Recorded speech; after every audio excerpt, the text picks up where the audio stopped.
Неге? Жеті атаны білу деген қан тазалығы сақталу үшін. Ұрпақтың дұрыс ден сау болып өсуі үшін. Бұл жеті атаны білудің өзі жылқы төлінің өзінен де алғашқыда атам заманынан белгілі болған. Жылқы үйірі өз үйіріне шаппайды. Жеті атасын сақтайды. Адамзат соның ішіндегі ең мықтысы адамзат. Есті, мақұлық емес. Жеті атасын сақтау деген ол өте бірінші орында тұрады. Ал бұларды айту, тарату, руларды білу, руға бөліну, бірін-бірі бөлісіп алыстап кету емес, бұл қайта бір-бірімен жақындаса түсу. Араласу деген сөз. Аралас құралас болу, бір-біріне жат болмау керек. Айту шежіресі еркек әйел айту керек деген бөліну, бөліп айтады, еркек қана айтады, әйел қана айтады.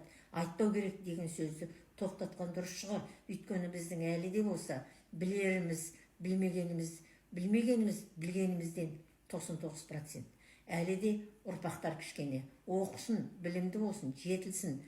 Келе осы сөзді өзі ұстай білсе, ертең өзінің бір ұрпағы бір сұрақ сұрап өзін жерге қаратып кетеді.